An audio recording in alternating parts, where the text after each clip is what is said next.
All right, my name is Rich Schmidt. I'm here at the Linfield campus Nicholson Library with Paul Ward.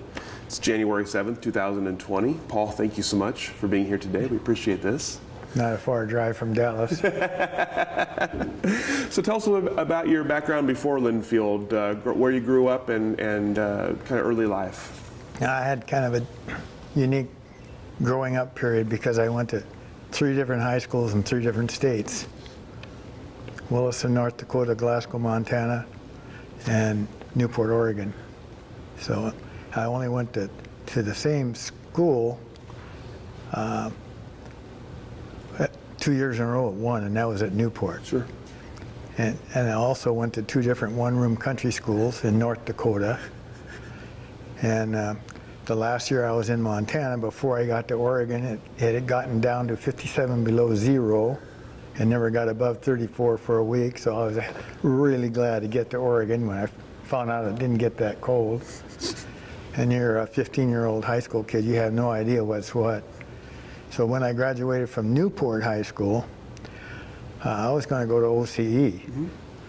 And Bill MacArthur came over and interviewed every senior but me. And I couldn't figure out why in the hell, because I had, I made all league and all that. I didn't even know what some of that meant because I only played 2 years of football. But anyway, he interviewed everybody but me. So I was thinking, I don't know if I'm going to go to OCE. And then you're looking at the Korean War GI Bill. Mm-hmm. And you had your choice coming out of high school to go into service and get the GI Bill to go to college, or to go to college right away. And I wanted to play football because I kind of liked it after the first 2 years of finding out what it was about. And I had no idea that there wasn't a demand for 135-pound guards. You don't, you're a high school kid, you don't know what kind of competition you're going to have and all that. And that I got interviewed by another school, Pacific of all people, but they didn't come back. So I guess they figured there wasn't any use of looking at a 140-pound guard. So that was the reason I came to Linfield then. Was both my high school coaches were Linfield graduates. Jess Edwards, who was pretty prominent in recruiting for Linfield later on, and Leroy Merchant, who played here at Linfield and then left Newport and went to Martinez, California, where he coached Ron August, who later became a coach, a graduate of Linfield and a coach at Dallas. So it's kind of intertwined.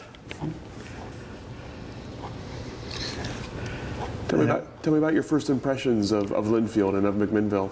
Okay, first of all, I didn't even know where Mcminnville was. I got a highway map after I figured out that, well, first the coach called Durham, and Durham accepted me. I could come out and turn out for football, which I think if anybody could walk and chew gum at the same time, probably accepted. But anyway, I had an old car, and I drove up to Linfield, and we came in. They were remodeling the main Melrose, and the basketball gym was right next to it, or right attached to it. And they had all this construction, and there was this old Ford pickup sitting out there, and a guy in bib overalls. And I pulled up and I asked him where the football stadium was. And he looks at me kind of funny, and with his left arm he points toward Memorial. And that was my first meeting with Roy Helzer. I had a lot of meetings with him later, but I got over to the football stadium, and they were already handing out gear, so I just get in line like everybody else to get gear. And the guy in front of me was 6'2", 20-some year, 27 I think he was, Korean War veteran with 2 kids, married. And I asked him what position he played, and he said guard. And that was me. I was playing guard. I'm going, oh my goodness. So had a lot of eye-opening experiences right off the bat. And then the other thing I remember about that very first line was they handed out pink jocks and T-shirts and socks. And why in the hell would a football team have pink socks and jerseys? And I fathomed from later on that to kind of keep people from running away with them. Who wants to wear pink T-shirts? So that was over where they did the laundry in those days. That's where we met. So that was my first experiences. Then I had some serious experiences in football. Very, very first time I lined up, they line you all up and we're doing some blocking against each other, and I was on defense and the other guy was on offense, and I got pancaked. And I'm thinking, oh, this can't happen. So I was in a learning mode. So that was my freshman year. But they had a 32-man traveling squad, and I made the traveling squad. So that was just because I busted my ass on wind sprints and all that kind of stuff. Actually, I really enjoyed practices, which the veterans would be hiding out from. Durham had this little thing where you ran a mile before practice. And they had a scoreboard that went all the way to the ground. And the guys that knew what they were doing, we'd run those laps. And you had to do it in a time, too. Like backs had to do it in 5 minutes and 30 seconds. Linemen got to do it in 6 minutes. That's still a tough little run. Anyway, the guys that knew what they're doing, they'd miss one lap by hiding behind that damn. I'm pretty sure all the coaches knew what was going on, but I never was smart enough to get there. So. Where did you live when you were on campus? My first year I lived in the stadium and in the stair-step part, so I think they put the shorter guys on that side so they wouldn't bang their heads. And like I told you before, I won't tell you who it was this time, but we had a lot of interesting characters down the hallway. And I think our house mother was her name I think was Evelyn Dodd, or I know it was Dodd. Her son was the head football coach at Georgia. That's what we were told anyway. Good house mother. She didn't bother us too much with some of the silly presents we gave each other at Christmas. So. What about sort of study classes, professors? What do you remember of your schoolwork here? You know, in high school, I could do all my homework in about an hour in study hall. And I didn't do that my first semester here. And I found out I had better start doing it. But the most scary class I had, I probably shouldn't say this, but it was Life of Jesus. Because I'm not a very religious person, and I'm going, and I got through it. So Gordon Frazee was I think he understood that. I mean, I never went to church, so how would I know? And I didn't carry a Bible with me. And Linfield was quite a bit more religious, I think, then than they are now. I know they didn't let smoking on campus and anything like that. Of course, a lot of it was going on anyway, but that's kind of the way it was. And I stayed here pretty much all the way through. I joined the fraternity house, ATOs, since been disassembled. I think that's the word for it. We had quite a few athletes in it at the time. And we were on Highway 99W. So get away from the campus a little bit, but I think they wanted us back on the campus based on what happened later. Had quite a few athletes in it. I think 3 or 4 basketball players, a bunch of football players. So I don't know what else. So tell me about, you mentioned being pretty small as a freshman. Tell me about sort of staying with football even though there were lots of bigger, older guys and kind of progressing through. What I learned about it was leverage. Get your ass down as low as you can, make them come to you, because otherwise you're going to get killed. And it's self-preservation, I guess is a word. And I was a sprinter in track, so I had good speed. I don't know why I didn't play backfield in high school, except at Newport, they already had a backfield. Mm-hmm. And they had one opening, and I didn't care where I played, and I didn't even know what I was going to be good at. So I played where they put me. And again, looking back, Linfield had a super advantage over a lot of colleges because a lot of kids or people came to Linfield and went into coaching, and they were all over the state. And they say, well, he's not going to Oregon State. Why don't you come to Linfield? And the difference in price between public schools and private schools then was minimal. And so Durham got an easy recruiting program by having that asset for him. And then the other aspect of all of this, he used graduate assistants real extensive. I mean, he had Helzer as a line coach, but Helzer as a line coach is there a couple days a week and then he would be gone. And the graduate assistants are out there like a drill instructor. They're out there driving their butt back and forth. So that was also part of it. The other thing that I remember, we never had a case of sons, getting dehydration. Mm-hmm. They didn't let us drink water. Water sloshed around your stomach and made you slow and all this kind of crap. And that was the attitude. I mean, that was a going thing in those days. Mm-hmm. So that one practice, my senior year, I showed up at 163 or 162, and I'm going 160 pounds. I'm ready. And after the very first practice, I weighed myself at 153. I lost 9 pounds. Of course, the gallon of A&W kind of took care of that, but still, I mean, that's dehydration. And nobody paid any attention to that stuff in those days. So you mentioned before we started talking here about being sort of on the last losing Linfield team in the 55. Tell me about the jump from 55 to 56. Well, first of all, there were 2 losing seasons in a row, 54 and 55. Rutschman had graduated, and everybody was talking about some guy named Ad Rutschman. I didn't know who the hell Ad Rutschman was, but he was evidently a monster running back. Of course, since then, everybody knows all the stories about Ad. But we had a lot of young players. We had a lot of freshmen and sophomores. And freshmen and sophomores don't win a lot of games usually.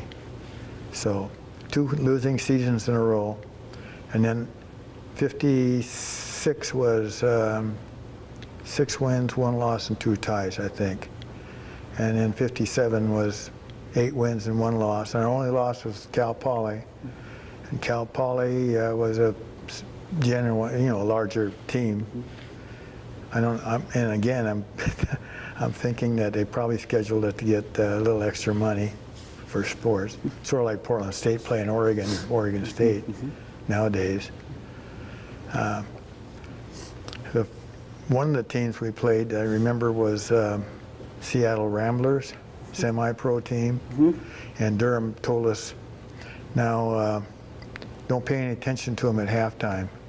So at halftime, they all come in the same stadium. They went to one side and we went to the other side. And of course, because he told us not to look, we looked. And they're in there drinking beer and smoking cigarettes at halftime. So we knew we kind of had them, I think, in the second half, because they did run out of gas. And they didn't have too many extra players either, so they were getting tired besides. But that's how they scheduled.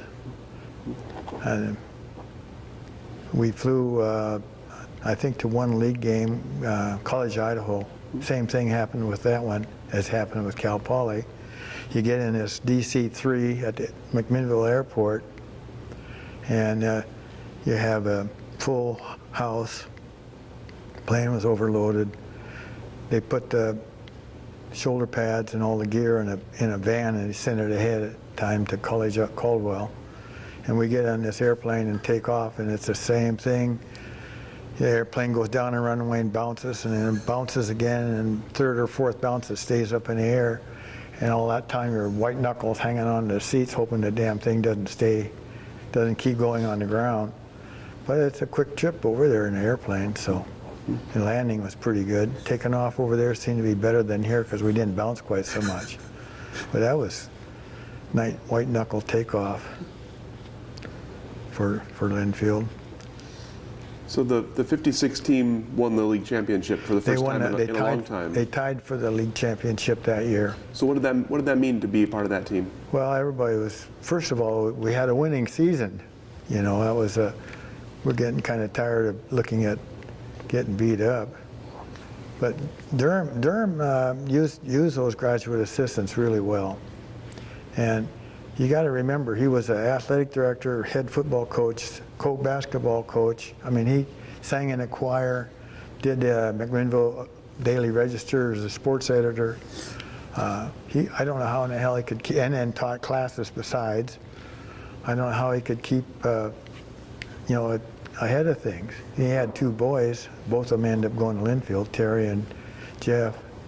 Jeff was on one of these teams later. So, and then nobody even had any kind of inkling it was going to be a streak.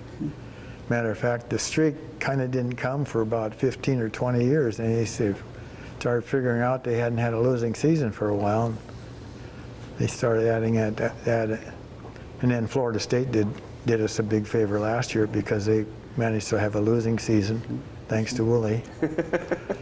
So did it feel like after the championship in '56 that things started to? You mentioned that it wasn't for a while that you noticed a streak, but did it feel like things started to change? Did it feel like success was going to stick around? Once we had a winning season, we knew we could win, and it carried over for the next year. Ron Parrish was a starting quarterback for 4 years. We had to experience it, build up through the years. I mean, that was a pretty good recruiting class. And then from then on, it was just a matter of continuing. They had some serious, I mean, we've been going to football games almost ever since I graduated. As soon as I got out of the school, I went from 2S to 1A and that little draft card thing. So I'm military. So after I got out of the military, I went back to Newport and started coaching, and I've been coaching, and I'm still coaching because I enjoyed it. Although I quit teaching school in 1974 because the guys I was fishing with in the summer made more money than I was going to make all year teaching in 2 months. And in 2 weeks, in some cases, they'd make more money than I was going to make all year teaching. And I lasted 4 more years with that kind of pressure, and I said, I got to quit teaching. So, but I enjoyed coaching, and that's why I volunteer coach now. I still enjoy it. I can't run with those little devils anymore, but and you notice the kids are bigger, but they're not necessarily stronger. Unless they use a weight room, you don't see the strength factor in the kids. So if they don't go out for sports or are not involved with that kind of activity, they're not going to be nearly as strong, and they're probably going to be overweight. So I noticed just based on the kids I see at Dallas now,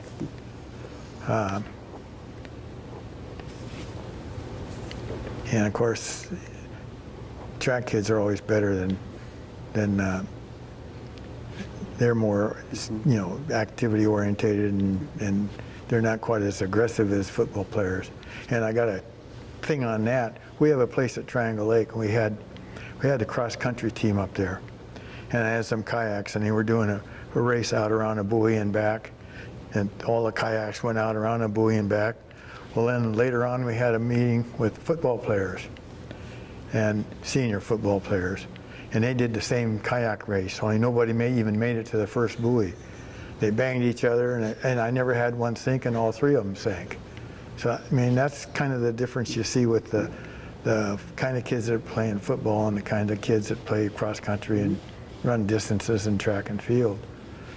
So, and everybody says, I won't say everybody, but I think that most students are better off trying to be 3-sport athletes, or at least 2-sport athletes, instead of concentrating on one sport year-round.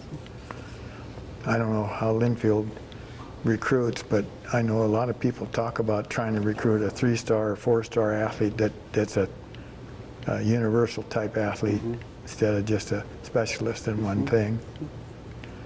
But football has come so far now than what it used to be.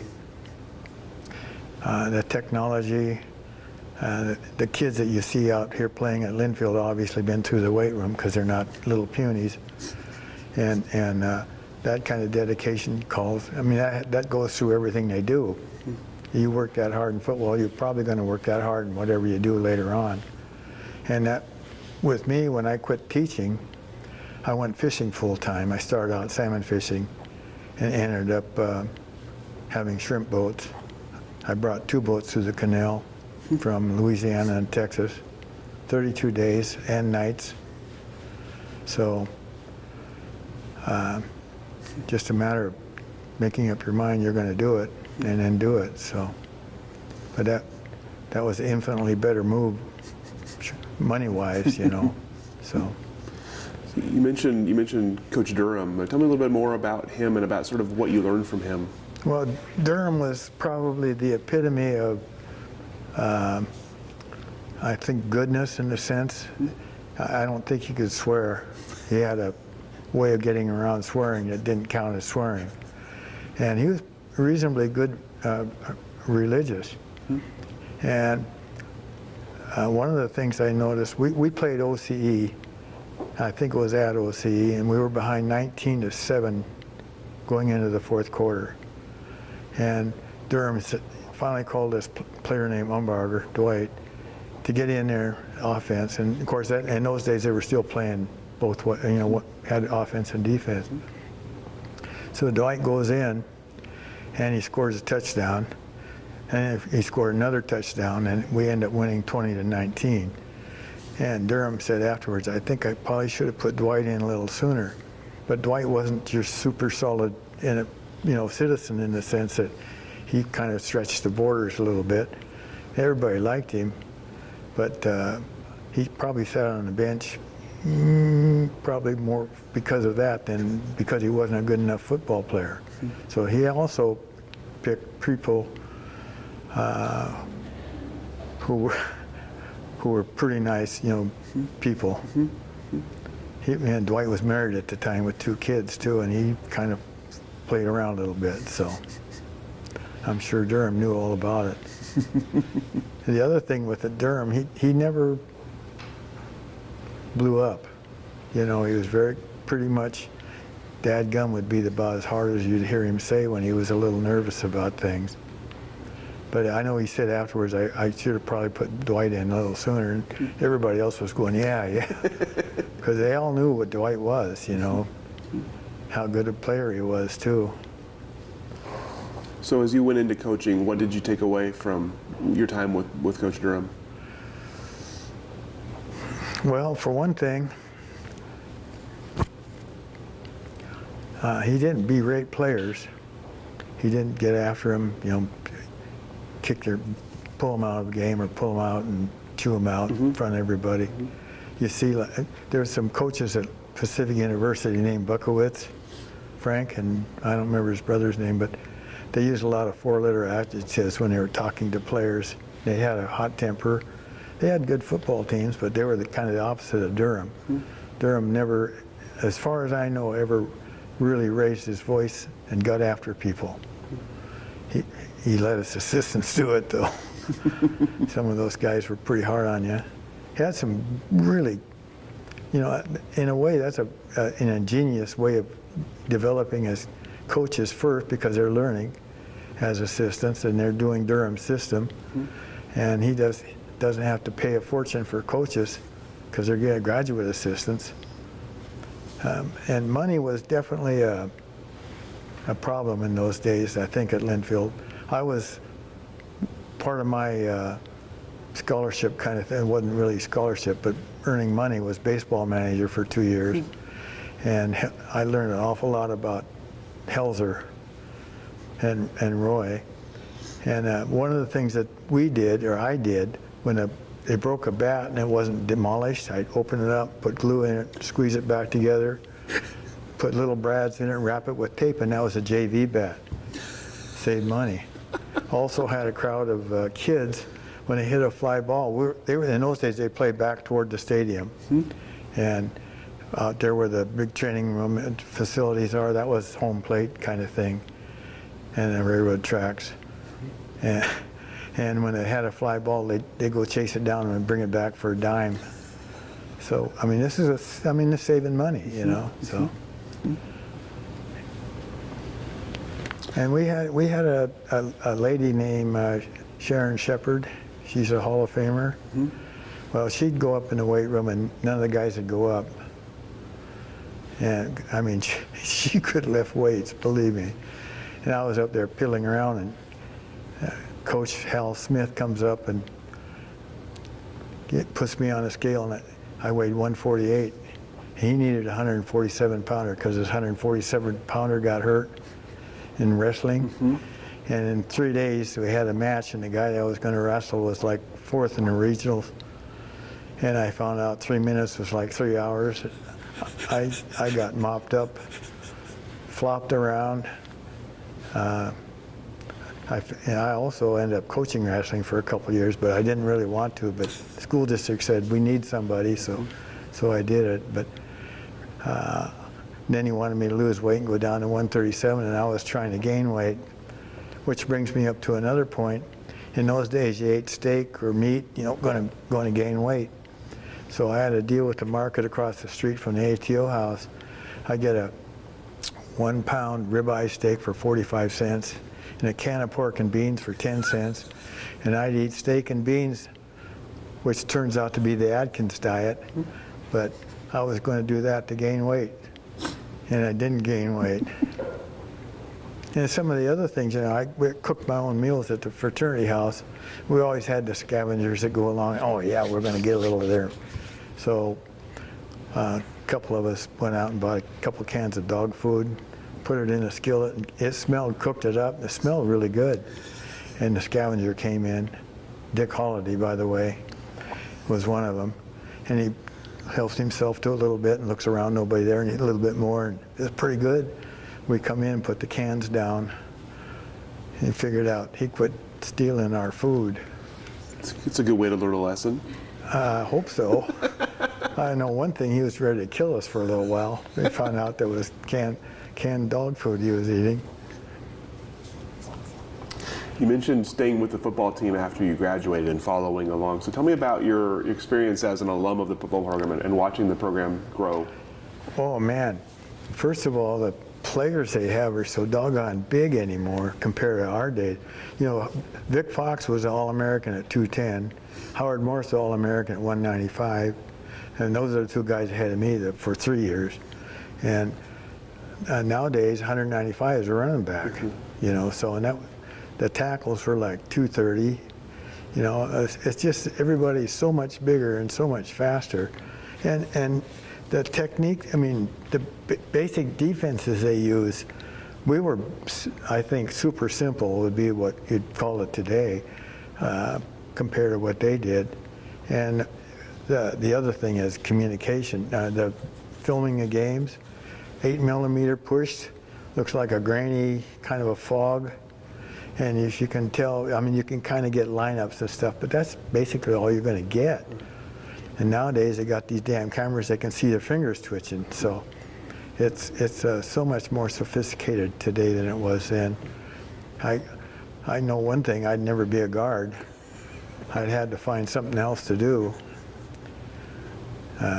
As it was, my senior year we went to 2-platoon football, and I ended up playing outside linebacker instead of guard, but you still had to tackle and stuff, so no more blocking, no. In front of me was, Ray Simonson. He was an All-American defensive end. We played a 5-3 Eagle defense with linebackers outside and only one in the middle, big gaps here and there. Really simple stuff compared to what they do now. Responsibilities were a lot more kind of what you could do yourself physically, instead of having techniques where you're going to do this and then you're going to do that, and the other guys, we don't have that. We didn't have much of that then. Predestined things you had to do. Kind of just let the play come and you play it as you see it. So what's it like watching the Linfield game today then? Well, I think Linfield today could probably beat Oregon from 57. That's what you see. The streak, I'll tell you, and you can say all you want about Joe Schmidt. He's done a tremendous job while he's been here. He's got his 2 kids involved. But you can't argue with the fact that he's done so well. And luckily, we've had some very good coaches during the same time periods. And then the other thing is, when you say Linfield, oh yeah, aren't they the team that has all those wins? You know, nowadays the streak is becoming more and more a factor in recognizing the school. So what does it mean to you to be a part of the beginning? Well, I wear my Linfield hat and I wear purple. And even at games I wear purple shoes sometimes, so kind of goes on with what you want to be a part of it, kind of, you know, even though you're long since passed. And it makes it kind of a community thing. We have tailgate parties with other graduate, you know, people from Linfield. So it becomes a social event every year. And we go to almost all the away games. I mean, didn't go to Chapman or didn't go to the first one they played down there. I didn't go to where in the hell was that back east either. So, right. That's right. And that's the other thing. How do they get away with playing just one way and not having a home and home? Because that's what the reputation of Linfield's done for them. Nobody wants to play them because they don't want to get beat. So they end up playing back east half the time, get a game in. Those are just handicaps that are good handicaps in the sense that that shows the reputation that's been built. So for someone who wasn't part of the program but is looking at Linfield from the outside, what do you want the streak to represent for Linfield? What does it mean for Linfield? Well, first of all, that means tradition is winning, for one thing.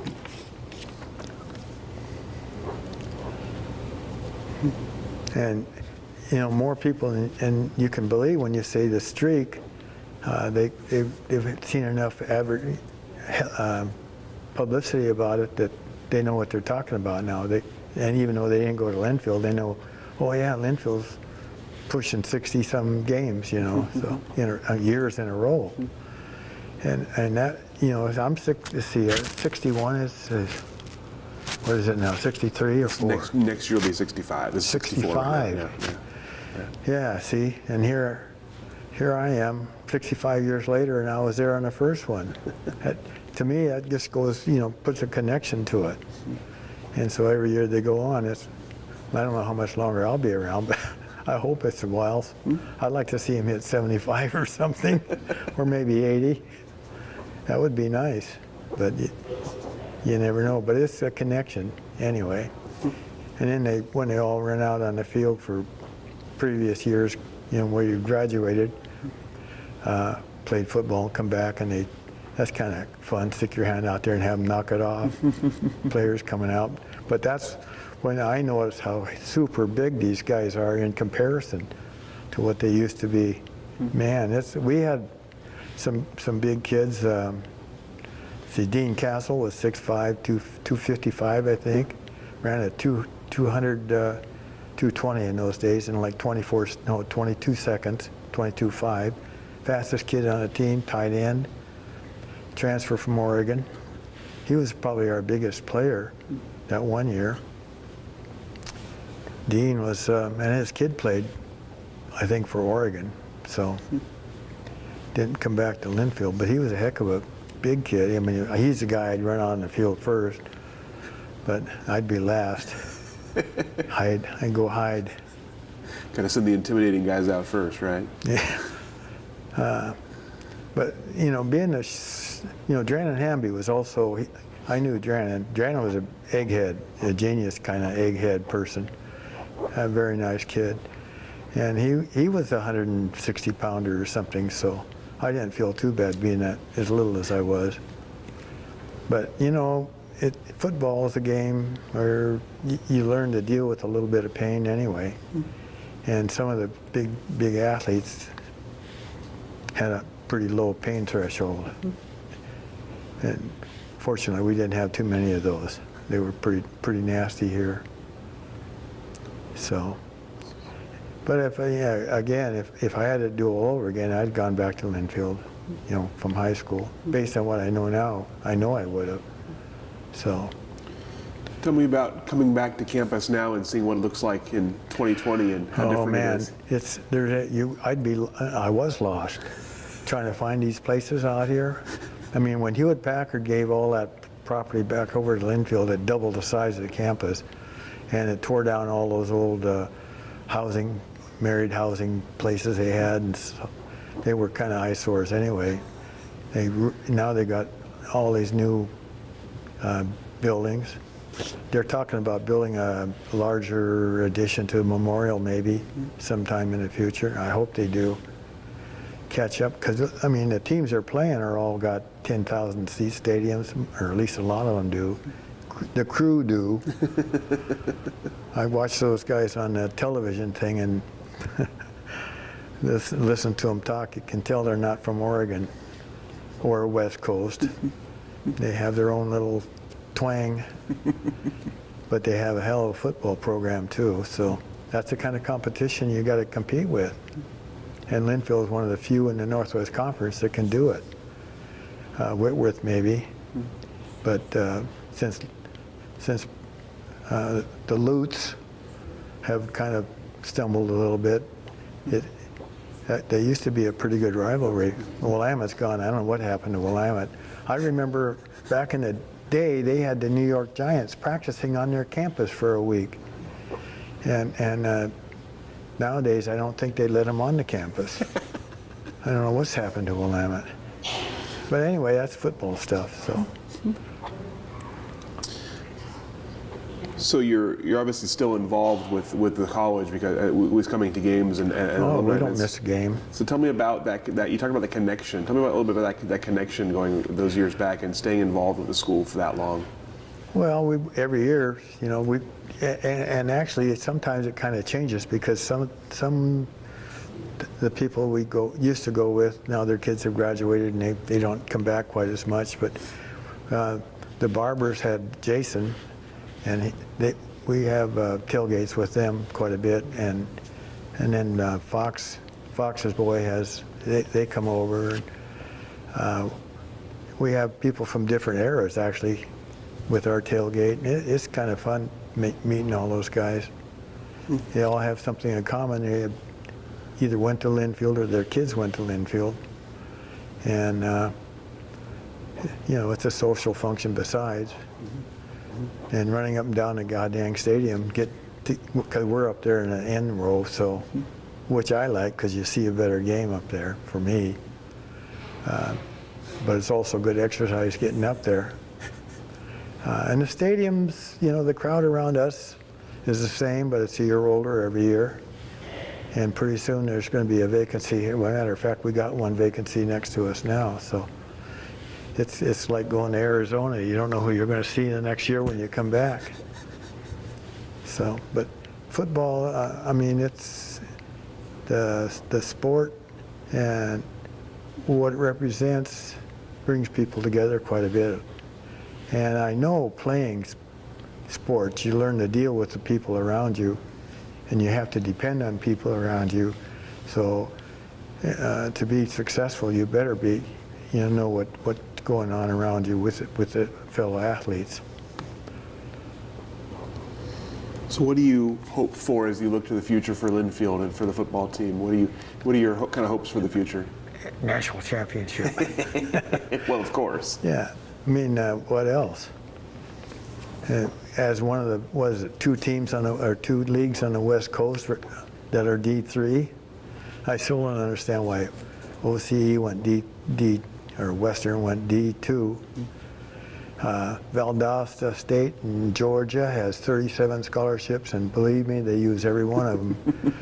OCE or Western has about 7 that they use. They don't have enough money to compete that way. And I don't think any of the schools out here have. So why go Division II? Why not stay, or NAIA? I kind of wish Linfield would have stayed NAIA, because they could give a little more help scholarship-wise doing that. And Dallas, we try to send our, convince them to try to take a look at Linfield. And we do have a couple kids this year, so. There's a running back from Dallas I know who's here right now, yeah. Yeah, there's 2 of them. Yeah. little brother and older brother. So, and every year we hope somebody from Dallas will get over here. But you know, there's a considerable amount of money involved coming here. It would be tough nowadays to start from scratch and make it. And back when I was here, I could make enough money in the summer to go to school. And then if I get a job like managing or something, it made it easy that way. So, but I mean, if I had to do it over again, I'd be happy to start over. End up the same way. So what comes to mind when you hear someone say Linfield? Well, first I'll ask them if they've got someone going to Linfield. And you hear stories about someone being back in New York and seeing someone, you know, from Linfield, and you get together and talk about what era you were in and all that. And they all know it. I mean, it's the same campus. A lot of times it's the same teachers. We had some interesting teachers at Linfield when I was here. And I took a lot of classes from Durham too. I had a PE major and an economics minor, biology minor. So. Who were some of the teachers that stand out in your memory? Well, aside from Durham, what was his name? Wilt Terrell. He scared the heck out of me. Taught World Lit. And one of the things I remember about Terrell's World Lit was the allegory of the cave story. I mean, I had that down pat, and none of it meant anything. I missed the whole thing of the story about the shadows going by and what they were, the shadow world. I knew what it was. I could say what it was, but I didn't get the idea that it was something else that it represented. I was kind of a bonehead that way, I think. But I had a higher grade point at Linfield than I had in high school. At Newport High School, you didn't get A's. I mean, they said, well, you can get a B, but you don't really want to get an A. That was an attitude thing you had then. And here, and I never took any homework home. Here I started out that way.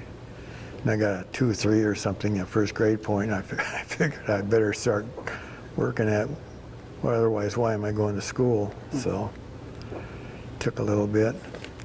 That's another thing, you know, you just have to understand that it's up to you at college to do it, you know, to go to class and get your grades and the importance of grades.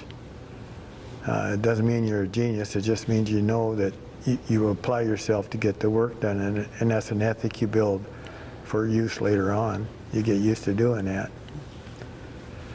I don't think there's any courses on how to be a commercial fisherman, but at the same time, the perseverance, being out on the ocean, you're not in a coffee shop because you're not going to catch anything in a coffee shop. So you have to make the sacrifice of going out and putting the time in, and you usually are the lucky one when you do that because you're, oh well, yeah, look how lucky he was. Well, he was lucky because he was there, not in a coffee shop. Well, the same thing with classes. You don't have to go to class, but if you think you're going to get by without it, you'll find out you won't. So, at 83 years old, I figured out all these things, kinda. And then I got a wife over there that does more figuring out than I do. In Dallas, I'm called Mr. Judy Ward, so that takes care of that. And your wife was a Linfield graduate as well? And she was a townie too, which means she could drive around it. They had curfews for students in those days. I don't know if they still do, but she didn't have to worry about a curfew either. But I didn't really chase. I was so determined to get out, to go to college and get out, that I wasn't going to get distracted. And then I got distracted my senior year, but I tried not to until then anyway. And I knew I was going to graduate by then, so we got married in in April because I was supposed to go into service right out of school, and they canceled it, and I didn't get to go until September, so I had all summer I had to work, and I was menial labor jobs at Toledo in the mill, so that was what you did.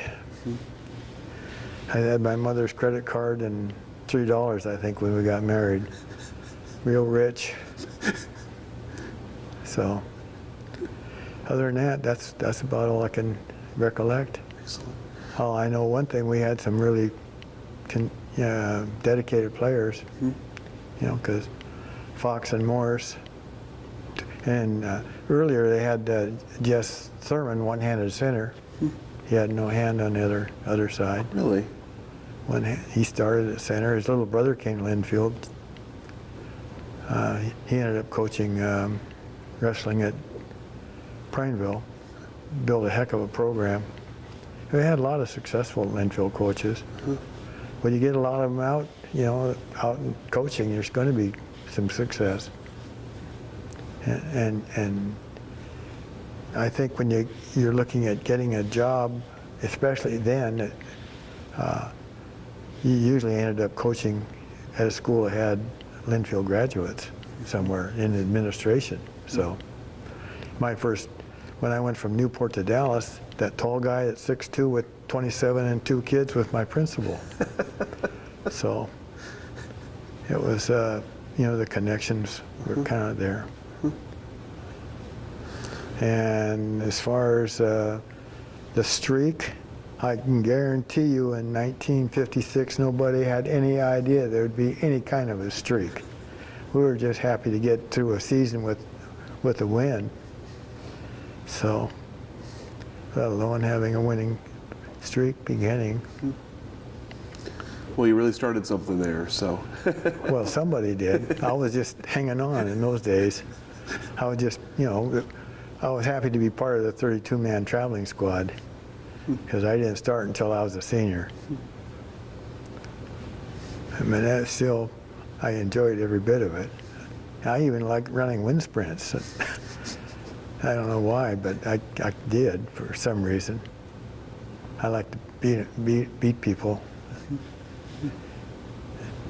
I tried track and field, but they didn't have, back in those days, they only had the long relay. And I ran the 100, I think I ran a couple meets, I got a third. Willamette and Pacific, I think I got thirds in the 100. But that was the only time I didn't let her, and I think they didn't have a 4x4 or 4x1 relay. They had a 4x4, but I don't run 440s. I thought that was 1.5 miles or 2 miles. So, track and field. But I got just enough wrestling to know I wasn't going to be a wrestler. But football was the one, right? Yeah, football was my favorite sport by far. So, but I still coach track and field anyway, because it's an occupation, you know, kind of thing that keeps you busy. And I know one thing, anytime you just sit around, it seems like you see this, you retire, you die kind of thing. You sit around, do nothing, pretty soon all of a sudden you're nothing. So I try to keep my feet above the ground, body above the ground. My wife's over there looking at me again. I think it's time to quit. Well, thank you so much, Paul, for sharing your stories with us today and sharing history. I think I covered everything. Well, one thing I want to say, though, athletes we had, I'd put Howard Glenn up there as the most absolute chiseled. I never believed people could be that physical. I mean, yeah, definition, muscle. And he was, that was one of the few black people that I'd seen, because North Dakota and Montana don't have enough. And Linfield had half a dozen at the time. Alabama didn't have any. So you're looking at that aspect of it too. Yeah, we had there were some good black, and Howard was an absolute stud athlete.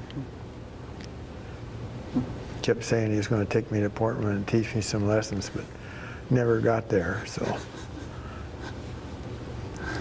I don't know. Anyway, that's where we're at. Well, thank you so much.